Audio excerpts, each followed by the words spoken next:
Howdy, y'all. Can y'all hear us? Dropping a howdy in the chat. It is Tuesday, so it's time for another Semantics episode. I'm Adrienne Mallet, and I'm guest hosting. And this week we have the one and only Alex Ayaub. That's too nice. There's definitely another Alex Ayaub out there, but thank you. I'm very excited to be here. Yeah. So Alex is very pervasive on Instagram. You may have seen her post there. She mostly, I would say, writes about fashion, but the occasional, post about pickles and dancing, and lots of other fun. What else do y'all, or do you want them to know about you? Yeah, again, my name's Alex. I live in Las Vegas. I'm a writer, freelance content creator, and now I work for the streaming platform Newness, where I also stream every Thursday. And I really wanted to come on here to talk about, I know you guys are having amazing conversations about accessibility, and there's always a conversation to be had about accessibility in fashion and in what we wear, and it's something that we should all care about, not just people that it pertains to, but just really everyone. So I'm excited to get into it today. Yeah. And so you have a blog, and it is called Nines, or The Nines? Yes, it's called The Nines. I started it right after college, which was more years ago than I'd like to admit. And I started because I kind of had a corporate job out of college, and I just wanted a place to freely write. And so over the years, I just used it as an outlet to write about what I wanted to write about. During the pandemic, it especially became a great outlet for me to just share what I was thinking with the world. And I one day finally decided that I was going to share my own disability story. It was something I had kind of always skirted around on my Instagram. Obviously, people in my personal life knew about my physical disability, but I just took a couple months and I really wanted to get it right and wrote my disability story, and I couldn't believe the response to it. It was so overwhelmingly positive, and just so many people that could relate to it that I never would have thought of. And I was like, man, there's really such a conversation to be had here in the fashion space and disability, and how many people feel like they're on the outs of it, like they'll never be included. And I just haven't stopped talking about it since then, really. Yeah. And disclosure is so personal, and just, thank you for writing that. What I'm dropping in the chat right now is a blog post specifically about fashion and accessibility. Could you kind of summarize what you wrote about in that post? Yeah. Basically, I got my degree in apparel merchandising, and since I was very young, I always wanted to be working in fashion, not design. Like, props to designers. I can't sew. I can't thread a needle. Like, can't sew on a button. It's not going to happen for me. But I knew I wanted to be on the design side, or I'm sorry, on the business side. Look, that's in my subconscious. Always wanted to be a designer, and then when I took one sewing class, I was like, I can't do this. But wanting to be on the business side, I started working in fashion.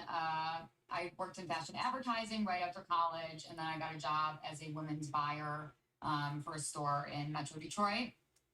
And I very quickly started realizing that the more fashion spaces I was in, the more rooms I was in, that my disability made me really self-conscious, and it made me feel very not included in any of the conversations that were happening around me. And even in high school, throughout my childhood, I was in a wheelchair for a good amount of time, and it was pretty much impossible to find anything that I could wear that would be comfortable while I was sitting, but still gave me a fashion identity as a 10-year-old, 12-year-old, 16-year-old. Everything I bought was like from the geriatric store, where they're like, yeah, this works for wheelchairs. I'm like, that's nice. I'm 16. Like, I want to look cool like my friends. And this was kind of before the dawn of being able to buy things online so easily. Right. And so I remember when I bought my prom dress online, my mom was like, what are you doing? Like, you bought it online? I was like, yeah, it'll be here in like 2 months. Like, coming from New York. It was, it's such a different time, and we've made so many advances, but realizing and seeing how much I struggled when I was young to find things that were going to work for me, and seeing how that's still an issue for so many people now with disabilities across the board. It's become incredibly important to me to try to form an industry that's more inclusive of people with varying types of disabilities and with different needs. Yeah. So I see Soul and Thunder subscribed. I see that in the chat. Thank you so much. And also, yeah, so Alex and I are going to keep discussing, but if y'all have any comments you'd like to add, your point of view or resources, that would be great if you want to add it to our chat. Also, feel free to drop any questions as you think of them. I'm saving time at the end to try to answer as many of your questions as possible. Yeah, and just to building Bedrock's comment here, I know it's like you would think that there'd be some sort of resource where people could have a disability and keep their identity, and also it's very easy and accessible for them to find things that work for them, and it's easier, but it's still not that easy. So it is August 31st, which means we are about 1 week out from New York Fashion Week. Yes, we are. Yeah. Is that something that you follow the coverage for? Is it exciting? I do. It's become, I think I used to think of it as this big, like, glamorous, like, untouchable event. And I'm going to be really honest with you guys. I've had the fortune of being able to go for work in the past. And what I've realized about the fashion industry as a whole, don't get me wrong, obviously I love fashion. I've spent my life's work on it so far. But it's a lot of just smoke and mirrors and people in a way putting on a front and trying to present themselves in a certain way that's maybe not that authentic. And for a long time, that really turned me off to fashion, this industry that was really built on exclusivity. And I wanted an industry that was inclusive and made people feel like they belonged here and could find things that, you know, they could put on and feel like themselves. I mean, that's what clothing is. Clothing is how we're saying who we are to the world. And when you can't find things that make you feel confident in that way, then you're probably not going to wear things that make you feel really good. And then you don't feel good. And that's really at the responsibility of the fashion industry, because they're not providing these things for the people that need them. So for Fashion Week, I don't keep up with it as diligently as I once did.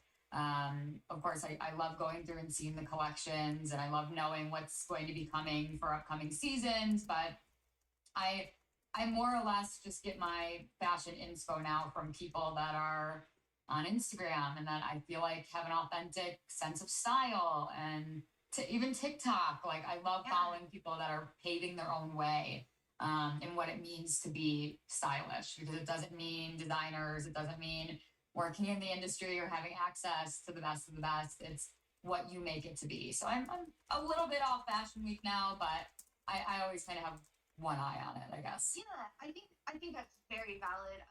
A lot of the things that you said, others do feel the same way. I'm sharing the link that I saw. It is Vogue magazine, and the writer did a good job kind of explaining, like, where are we with that right now? Is Fashion Week accessible for people that are physically going there, and like what sort of representation is going on? So if that sounds interesting, this is a nice article to kind of read. I heard you bringing up those social media platforms, and it sounds like you kind of found a more welcoming time there. Can you tell me more about that? Yeah, you know, because I was working in fashion, to my own fault, I found last year I was just following a lot of people that were like tall, slender, like people that just looked great in clothes, and like that was fashion inspo. And I finally just got really tired of it. I was like, this isn't inspiring. Like, this actually just makes me feel bad to see it, because I'm never going to look like that in clothes, or I can't afford it, I can't wear that. And so I did a whole purge, and I started finding and seeking out this community of people that was authentically defining what style meant to them. And I found this just entire group of people that, whether they had a physical disability or something sensory, like they couldn't have shirts that were a certain fabric, seeing the obstacles that they were going through to find things that made them feel like themselves, it's not right and it's not okay, but seeing how they navigate the world made me feel like, okay, I'm not alone in being a fashion lover that at times of my life needs different things. And fashion's been kind of able to skate by without including people. And I think, like in the Vogue article, even The Cut came out with a really great article yesterday on racism in the fashion industry and what people let slide for the sake of design and style and fashion. And I think we're at a point where people are saying fashion is one of the biggest industries on earth. And the fact that it is decided to exclude the largest minority of people in the world is just not something that's acceptable anymore. And I think we're reaching a moment where people are starting to see that, and it's something I really, really want to be a part of. Yeah. So with that being said, as a consumer in this industry, and I like shopping as well, are there places where you're beginning to see and notice more adaptive fashion offerings?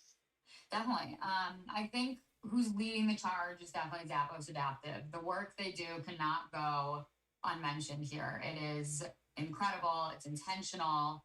I work with them freelance on some projects, and I know that they're trying to make it so that it seems like a more seamless shopping experience. Like, you shouldn't have to be like, I'm shopping on Zappos Adaptive. I'm shopping on Zappos, and here's all these options that work for me.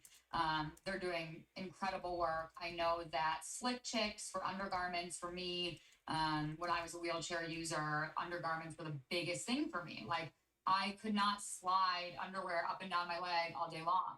And I had underwear that my mom would cut up the side, safety pin it, and then so I could take it off that way. And now Slick Chicks makes that, and it's comfortable and it's amazing. And I'm gonna stock up before the surgery that I have this December, because I'm like, this is a cure. I mean, a solution to a problem. And what I'm finding now is there seems to be a lot of kind of collectives and labs that are working on solutions for problems. Open Style Lab, just trying to figure out what they can do to work with brands, maybe. Because I think brands hear accessibility and it's kind of a scary thing to them, because they're like, well, we don't know what we're doing. There's probably no one disabled on their team, because not enough of these brands are bringing disabled people to the table, let alone making a product for them. I think they hear that and they go like, well, we can't possibly do that, but you can't make a product for everyone. Like, you can't say, okay, this is going to be for people. It's going to work for people in with assistive walking devices. Okay, people with sensory issues. You don't have to tackle every single thing as one brand. There has to be a general consensus in the industry. Hey, we're going to do better, and we're going to work on this. Okay, we're going to work on this. You don't have to be something for everyone. It just has to be a collective effort. And I think once the industry gets over that fear of like, we're not even going to touch that because we don't know what we're doing, we can finally get somewhere with it, because we can't leave it up to Tommy Hilfiger, and Target to create these collections, lines of clothing that is for people with disabilities. It has to be the norm. I mean, there's no reason someone shouldn't be able to walk into Nordstrom and be like, this is what I need. I mean, billions of dollars go into their buying decisions, their in-house lines. There's no reason that someone shouldn't be able to walk into a major department store or store, even like a Zara, and say, hey, I need this, and it's there. It's just way past time to start doing that. It should not be like an online thing. We have this special department. It's like, no, put it in the freaking store, okay? We're in the mall too. Yeah, put it next to the other clothes. Yeah, exactly. So for those that are still learning about this topic, I heard you calling out a few brands. I know Tommy Hilfiger has been praised a lot. I believe theirs is 2016 that they first had their adopted clothing, and then Target has earned a lot of praise. Yeah, and what's cool about Target is their stores are spread out further across the U.S. So that is cool that more options are. It's a big stride. And I do appreciate that Target is thinking of accessibility in different ways apart from clothing. They do accessible Halloween costumes, and they've kind of started this wave of everybody should be providing that. We have the budget to do so, we have the means to do so, and so that is, like you said, it's great because it's nationwide.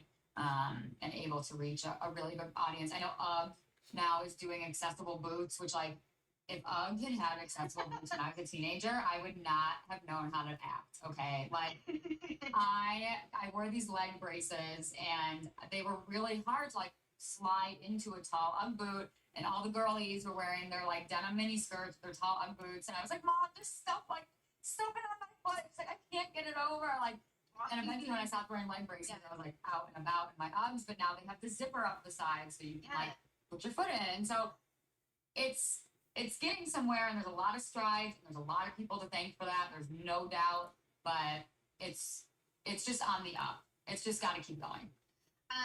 So I think that it would be helpful to give a few like granular examples of like what is adaptive fashion. So maybe we could talk about like Zappos Adaptive, and like they've got some shoe programs. They do. So something that Zappos did that was really major is basically it's a program where you can buy 2 different shoe sizes. So when I was growing up, I needed 2 different shoe sizes. One of my feet was significantly larger than the other from swelling and surgery, and I would buy like one size 6 and like one size 10. And so they created a program where you can go in and say, on my right foot, I need a size 6. On my left foot, I need a size 10. And they're going to match up the shoe for you, and you're able to buy 2 different sizes. And it's really an incredible program for people with disabilities, people recovering from a surgery. Even, you know, I know a lot of elderly people get a lot of swelling, arthritis, and it's really helpful to have programs that make it really easy to adapt to you. When I was growing up, I would go into Nordstrom and I'd be like, I need these 2 different sizes. They'd bring out the 2 different boxes, and I would have to buy the 2 different pairs of shoes and mix and match. And to make it so normal, like, yeah, come on and get your 2 different shoe sizes. Just makes people feel better too about making a purchase like that. Going online, not having to email a company and being like, I really need 2 different sizes. Can you help me?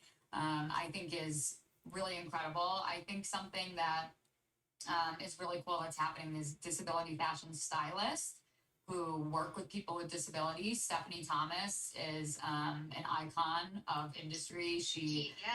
I mean, she is like unbelievable. She makes people with all different varying disabilities look unbelievable and so fashionable, and presents them in a way that says, we're a part of this industry too. I mean, we like fashion, and we like clothes, and we like style, and she's doing absolutely incredible work with her styling for different magazines and campaigns and influencers. There's one other thing I was gonna share about that shoe program. What was it? And I lost my train of thought. If I could come back. I'm gonna guess. Is it that you can buy only one if you don't need? You can buy only one as well. Okay. So huge program for amputees.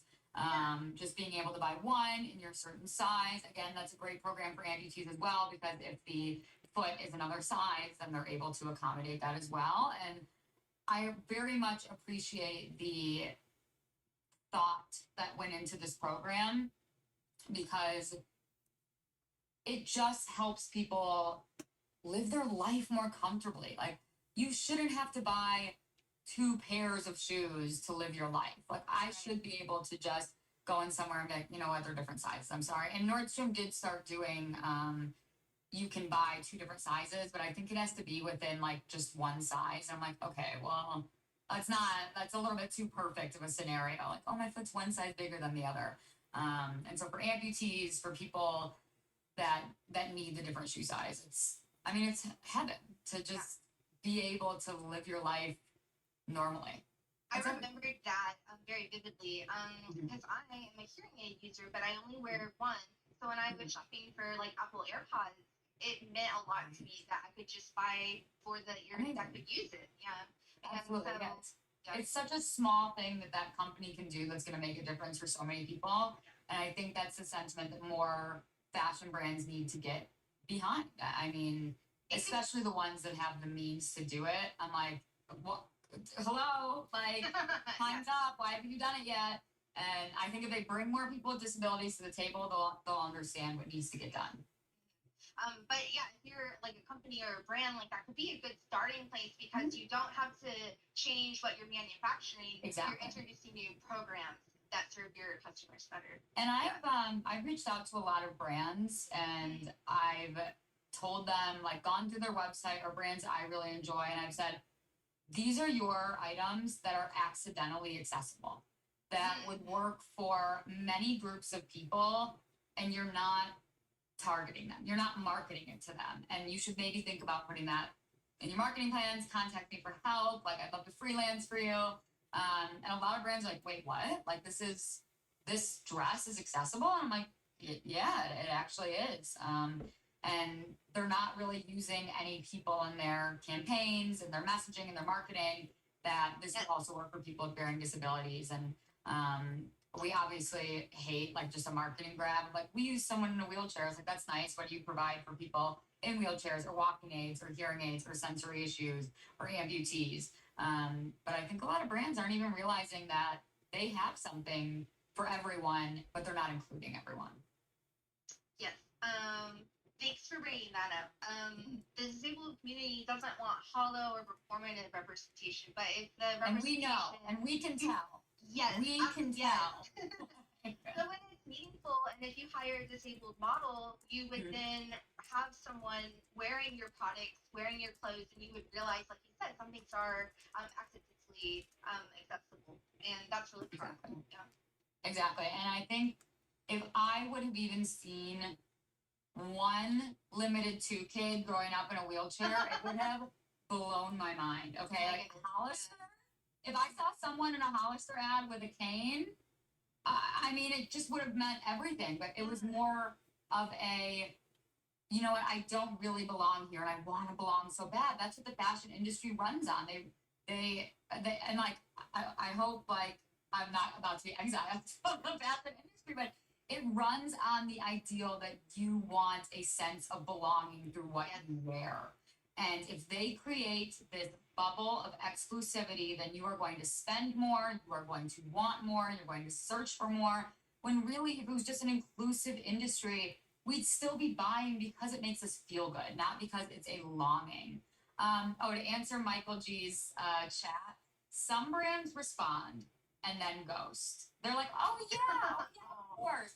And like, I follow up and they're like, oh, not right now. And I'm like, oh, like, come on, guys. Like, I see what you're doing, and it's an uphill battle for sure working with brands. But some have been, even Zappos, who I've worked with, is like, yeah, of course we have adaptive and we're doing all this work, but what can we do better? Like, what are we missing? What is the messaging that you would want to see, that people you know would want to see? And they work with so many groups of disabled people to really make everyone feel included. And some brands really are authentically doing it. And like somebody said in the chat, we've got a spidey sense of when somebody's just making a grab at us. And it's not even appealing to us. It's so more like someone without a disability is like, that's so nice. And we're like, wait a minute. Like, it's not adding up to us. So one way that brands can prevent that is nothing for us without us. So make sure that you're hiring disabled people in your marketing departments, in your design, and your technology departments, and you will catch these things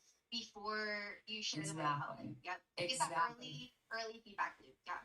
Yeah, bring disabled people to the table and don't be afraid of it. I think a lot of people are hesitant, because they don't want to make a mistake or accidentally offend someone in the workplace. Like, you know what? That's on you. Just hire us. And it's going to make your company, your brand, your fashion line so much better for the world. It sounds cheesy, but it's true. When people feel more comfortable, it makes for a better world. And people are like, oh, it's so cliche. Okay, but it's true. Cliches can be true. Yes. And I love everything you said so far. Really highlights this is like they need to do it. It's the right thing to do.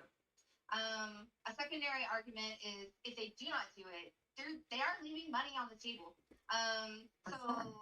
Foresight News was saying that U.S. consumers this year will spend about $1.3 billion on adaptive fashion.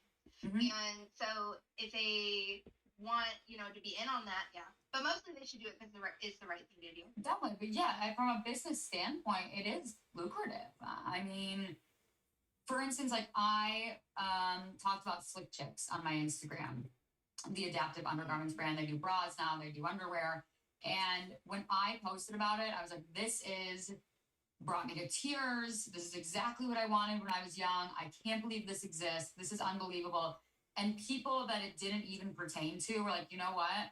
I want to support them. I'm going to buy it. I'm going to tell my friends about it. I'm going to buy it as a gift to someone that I know could need it. People care about other groups being included too. And there's so much, like you said, left on the table when it's completely left out of the conversation. The same company that they do research for industries, they reported that the potential market is 64.3 billion. So that is a huge gap. Yeah. Huge. And it's what I even said in my accessibility post and in my disability story post was that I have always loved fashion, but fashion has not always loved me. And that always made me feel a little bit on the outside. And when you feel on the inside, like when I feel loyalty to a brand and I feel like I'm on the inside, I'm going to spend more, even if it's not even something I need. I'm like, oh, I want to support them. So if you have a brand that makes people feel like they're a part of something, like they belong, the money's going to come in from a business standpoint. So question for you, because I work in software and you could probably better answer this. Is the beauty industry considered like a subset of fashion, or are they like parallel industries? I'd say parallel industries. I would say in the last 10, 15 years, beauty has really exploded on its own, and now kind of exists separately. I have personally found, I mean, I've always been very interested in beauty. For me, after college, it really took off. I became much more interested in skincare and makeup and what really makes me feel good. But beauty, I personally have found through working with beauty brands, have more of an incentive to be inclusive. And the way that they skate by is in product packaging. A lot of packaging is not accessible to many groups of people. It can be very hard to open. I mean, I think there's only a handful of companies out there that also produce their packaging with Braille. And while they've been inclusive in their messaging, in their branding, in their collection of colors that they offer, for actual product, it's kind of like, oh, we're not quite there yet. But I do find as a whole much more welcomed by the beauty industry. And I think they're making greater strides at this point as an industry as a whole. I did a newness stream where I was watching with Rare Beauty, and there was a big there's a big rumor going around that Selena Gomez wanted the bottles to be good for people with arthritis. And I think it was the chief marketing officer in the chat, and I was like, I love that you made like the bottles accessible for people with hard. And they're like, actually, we didn't on purpose. They're like, that was totally unintentional. And we just started getting feedback that it was so much easier to open for people with dexterity issues. And I was like, well, keep it up, I guess. Thank you for bringing that up. So I caught like the same thing. So I'm active. I read a lot of Reddit, and there's some great like makeup subreddits. And there was a lot of discussion about this packaging. It looks similar to other foundations or liquid products out there, but it sort of had like a round bulb shape on the top, which was considered like easy to maybe grab and open for certain people. And then I saw that a Reddit user had emailed them and asked them, was this intentionally accessible? And they said the same thing. But I'm hoping that, like you said, like based on the warm response to it, that they would continue to have that sort of lid or top to those makeup products. That would be great. Exactly. And even I'm seeing here in the chat, the clamshell packaging, like, oh my God, when I'm like trying to get in it for like 10 minutes, I'm like, who is this for? Like, who? Just make it easy. Like, if it looks good, fine, but I'd rather just be able to open it. I'm sure so many other people would as well. And I hope it promotes brands like Rare Beauty to actually see that great feedback and think about what market, how many people were excited about that. That was incredible to see. And I think more beauty brands should be thinking about their packaging, because Yes. a lot of brands are doing a really great job in inclusivity in their marketing and their messaging, even in their hiring. But again, if they bring more people with disabilities to the table, to see that maybe their packaging is not up to par for a lot of people that are users of their product. Yeah. So, yeah, you're making me think like holistically, is the entire experience from beginning to my face accessible? And so, like, packaging has layers. We were talking about the first layer of packaging, which the product is poured into, but then you're right, it often arrives to you as a customer within some cardboard or plastic. Is that accessible? And then what about the place that you purchase it? So if it is an in-person store, are you doing enough to make sure that your store is accessible? And if it's online, are these beauty companies being responsible about an accessible digital experience? I think this is another area where the industries can and need to do better. Yeah, I agree. I walk into a lot of stores, and as someone that's not a wheelchair user at this point in my life, just knowing those experiences that I've had, I've kind of walked through and been like, this wouldn't be great. Like, there's nowhere to sit down, or man, this font is so small on like the Sephora things. It says what it is and what the shade is, and I just find there's so many missing parts to making these in-store experiences accessible, but also online too. And I think anyone that's even launching a brand now, if you're going to start a website that is not accessible, it's kind of like, all right, you got to rethink about what you're doing here. Who is this really for? Who do you really want on the website? Disingenuous, and it's like a red flag. It makes me feel like you don't really want me as a customer because you haven't thought about it at that point. Definitely. Something that I have seen on makeup websites as well as clothing websites is something called an accessibility overlay. Have you ever heard of that? I don't think I have. I'd love to know. Yeah. So it is.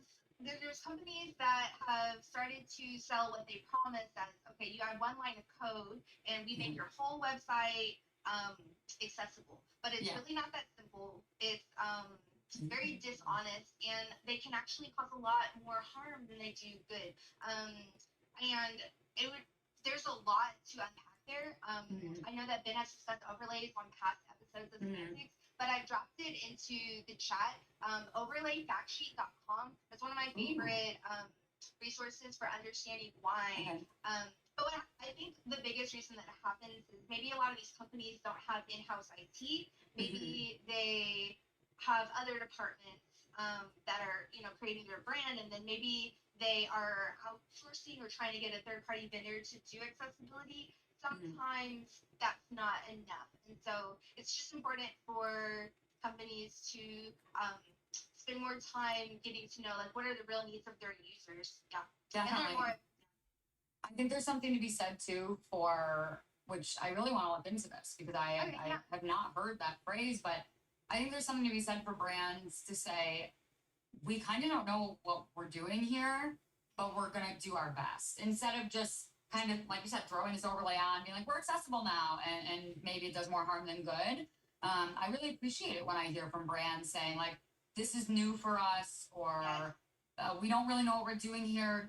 Give us some feedback, but also, like, we're trying. And if we're not doing a good job, please let us know. I would much rather hear that from a brand than just slapping something on and calling it accessibility, because it's not authentic and it's not really helping people. And if it's not really helping people, then it's not for people. And I would just much rather have honesty from any brand. And I think a lot of newer brands are that way, but I think kind of the old school has not latched on yet to that honesty and authenticity. And it's a lot. It's a lot to learn all at once. It can take a long time to get it right. So making sure that your feedback doors are like really open. Make sure that people know, your customers know, how can they give you feedback. And then when you get it, when someone like you, Alex, takes time to send an email, feedback is a gift. It is.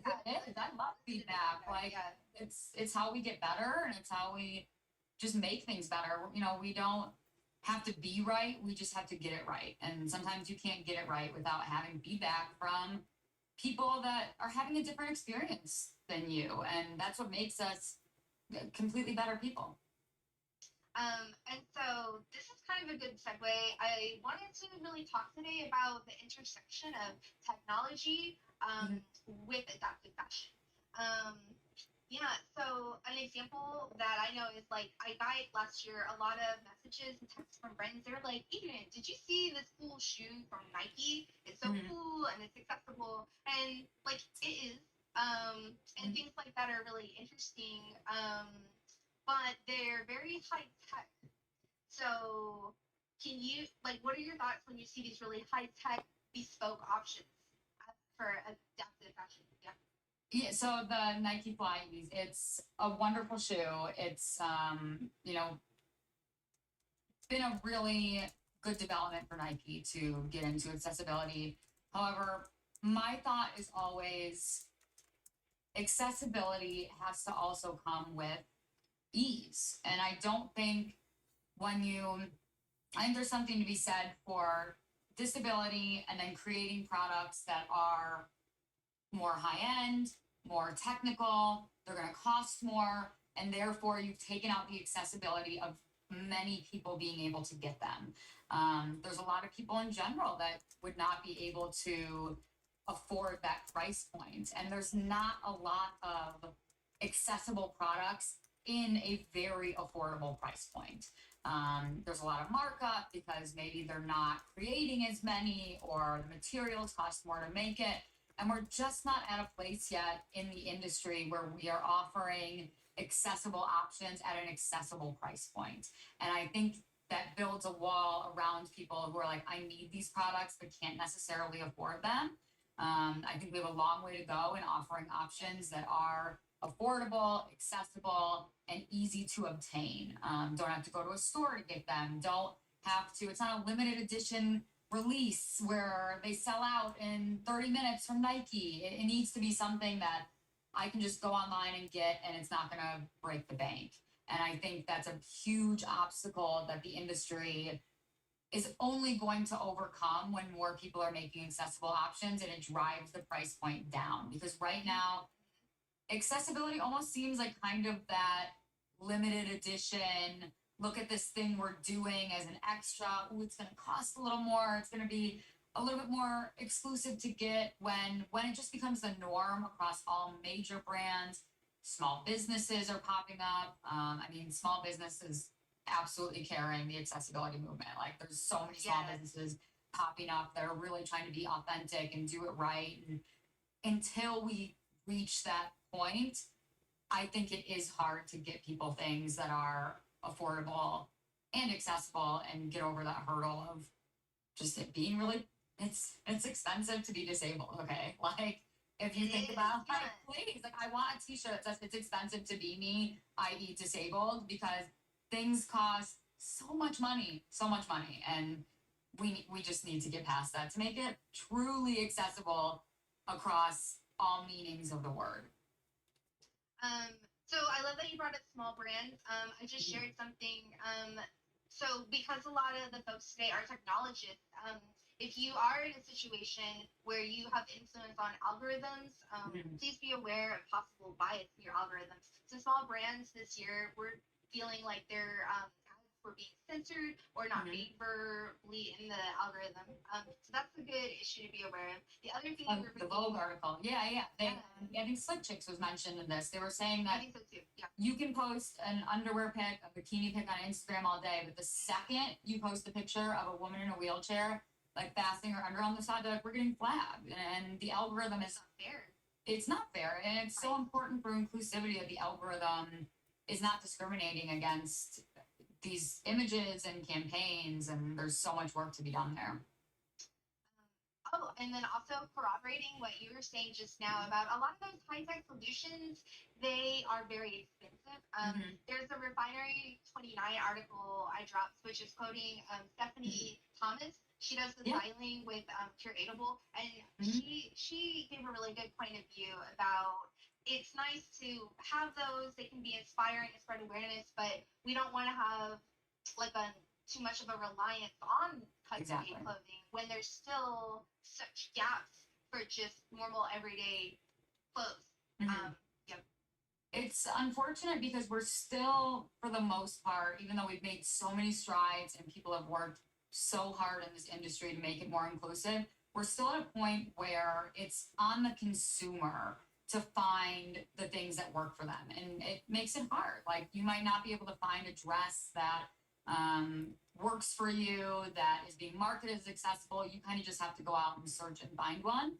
And I think, honestly, a great start, which is another thing I usually mention to brands, which no one has picked up yet, so I might be getting back on them, is offering filters on the website. So if you can go to the filter and be like, I need something for sensory issues, it needs to have magnetic buttons, or it can't have any buttons, no zippers, it has to be in this fabric, and kind of having an accessibility filter. If you're not going to offer an accessibility line, hire someone to create an algorithm, to go through the website, figure out what's accessible for different groups of people, and put those filters on to at least make it an easier shopping experience. If I can go in and put a filter on that says, I need sandals with 1 to 2 inch heel height, open toe, I should also be able to have one that, hey, I need one with a zipper up the side, for a foot brace or a leg brace, or need something that I don't have to zip up. I can just slip it on over my head and I can sit in it.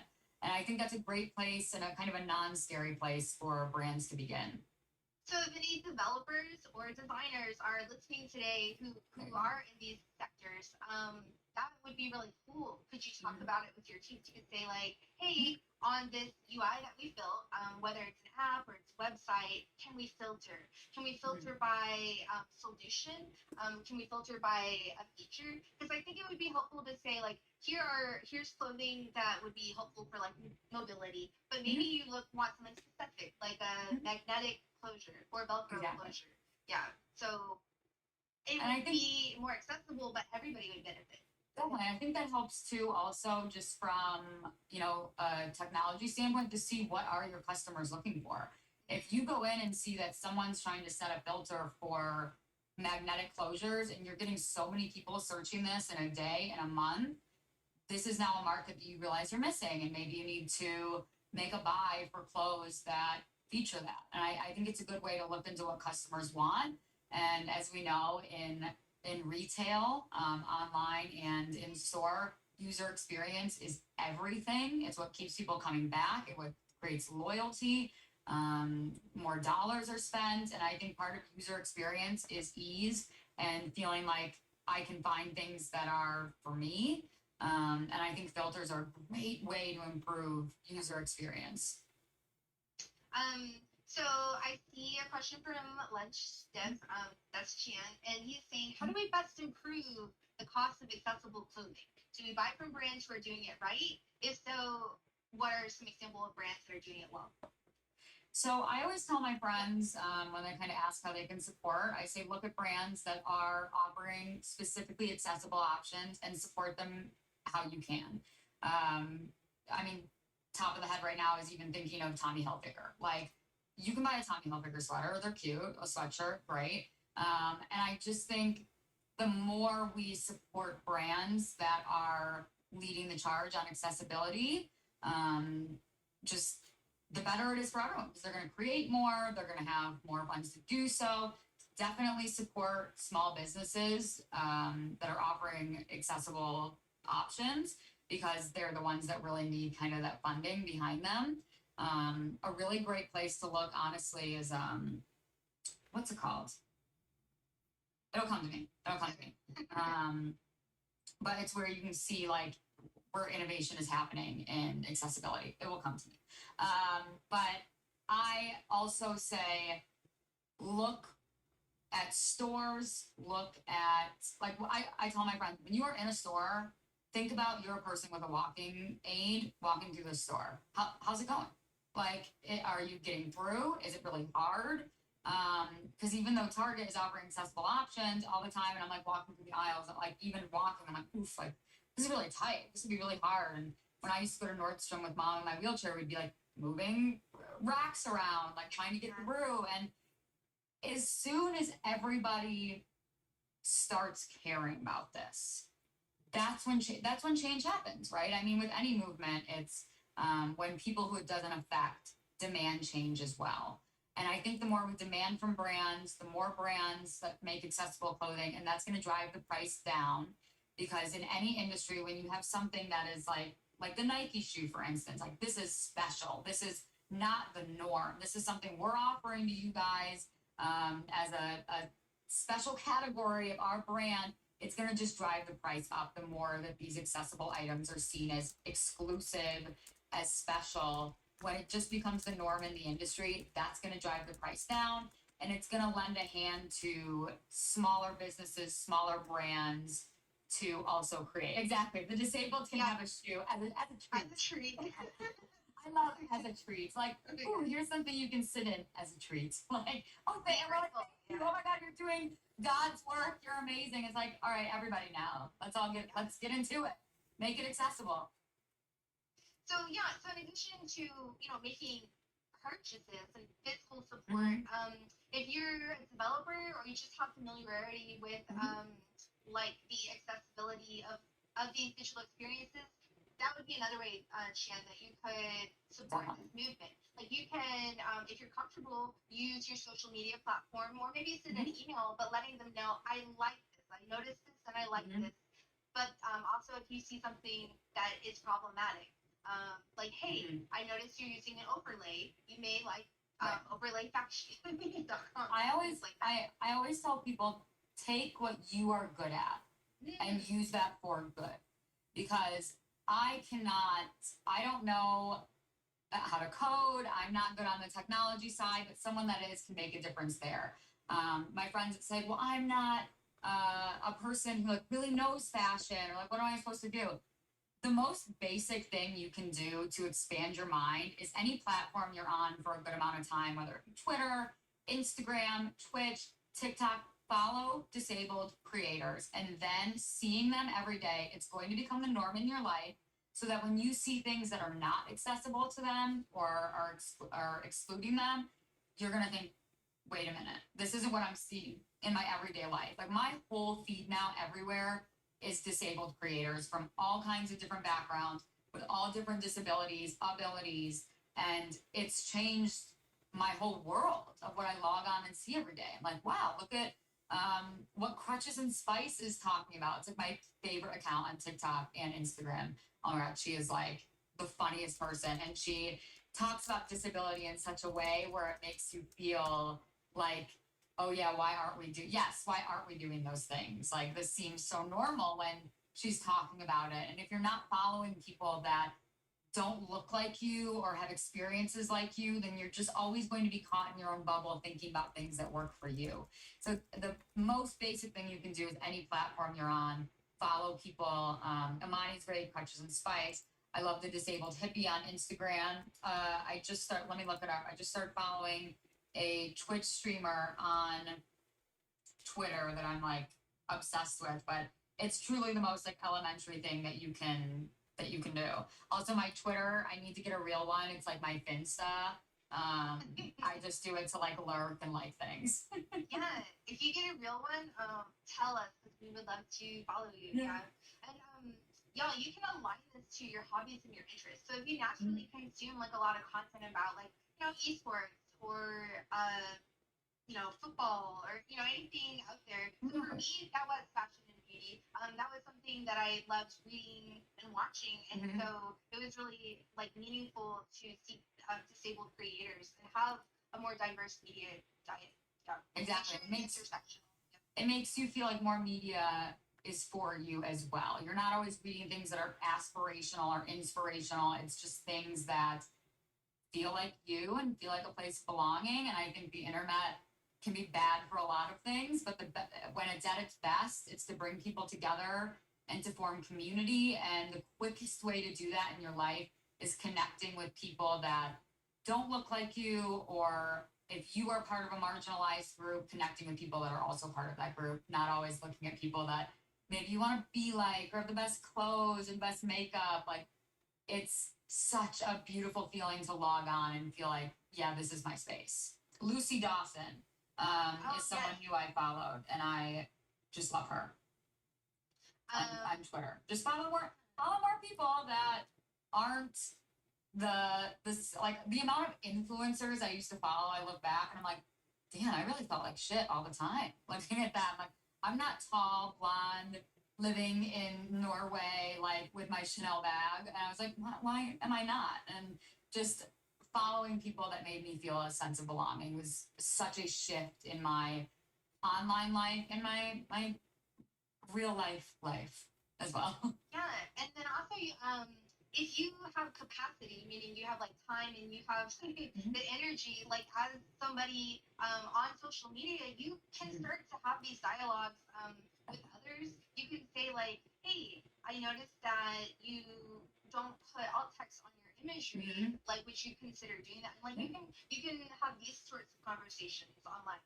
Yeah. Exactly. Someone said to me, they're like, "Hey, would you mind putting captions on your video?" And I was like, oh my God. I was like, how was I not doing this before? That's insane. Like I wasn't even thinking of the captions in like my tiny little 30-second videos. And so now I'm hyper aware that somebody is seeing this, even if it's one person, I don't care, that is going to need captioning on this. Yeah.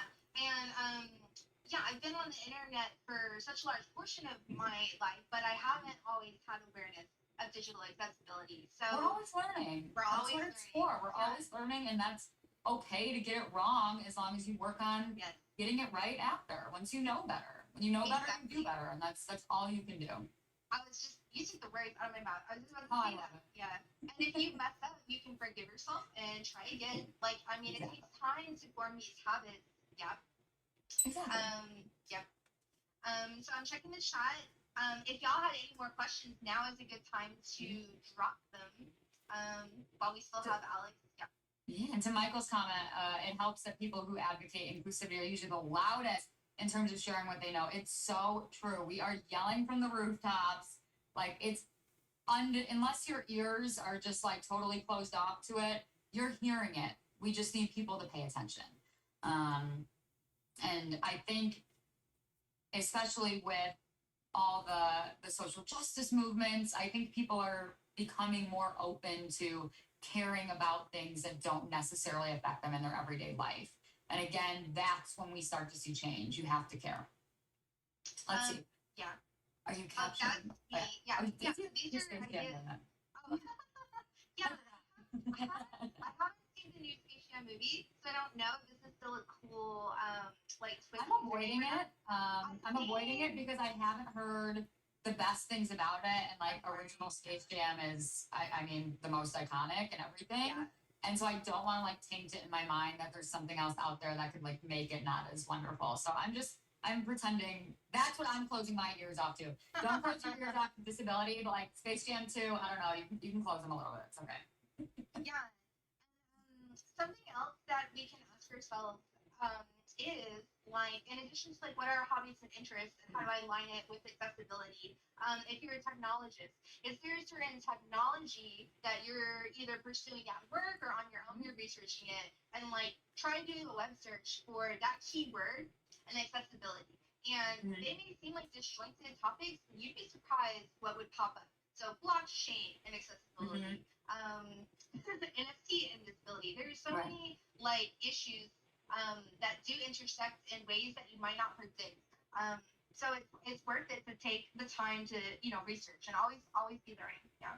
And I really learned a lot from you today because, like I said, I'm not on the technology side of things per se. I'm very interested in it, but it's not my personal expertise. And so, like I said, kind of do good with what you're good at.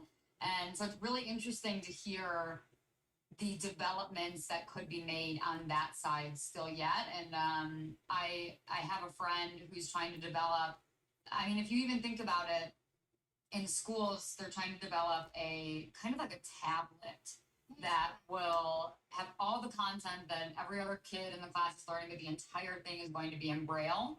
And there's just so many things, and I'm like, God, there's so many powerful minds at work. And if they can shift part of their focus to making their industries more accessible and inclusive, oh my God, how much could be done? I mean, the world will shift, and it's constantly getting better. Like, I can't believe some of the strides that I've seen since I was a kid. I mean, when I was growing up, my school didn't even have like an extra wheelchair. There wasn't even like one time a kid fell and they had a seizure and they had to come to my classroom, lift me out of my wheelchair, and I sat on the floor while they took it to somebody else. Like, there's just been so many huge strides, and I think of all the access we have now to technology and connecting with one another and meeting people and all the things that we can do. And it's exciting to hear you talk about it from that standpoint of technology and the algorithm and user experience. It's just really inspiring for me to hear that. I just had so much fun today. Like I learned a lot as well. The perspective that you offer is really valuable. I think it's so cool what you're doing in your influencing space, and I love how you use your platform. Thank you. Yeah, it's been really fun to shift my platform into things that I maybe thought most people didn't care about, but just shifted to things I care about. And I think when you talk about what you're passionate about, other people want to listen, whether they relate to it or not. And so it's been really wonderful to do it through Instagram and through my own stream on Newness, and just seeing it take off has been really awesome. Where can we catch you next? What's your next thing? So, I mean, every day on Instagram, I'm at Alexandra AYYY. And then I stream every Thursday night on Newness, so newness.com /Alex. I'm actually relaunching my stream this Thursday.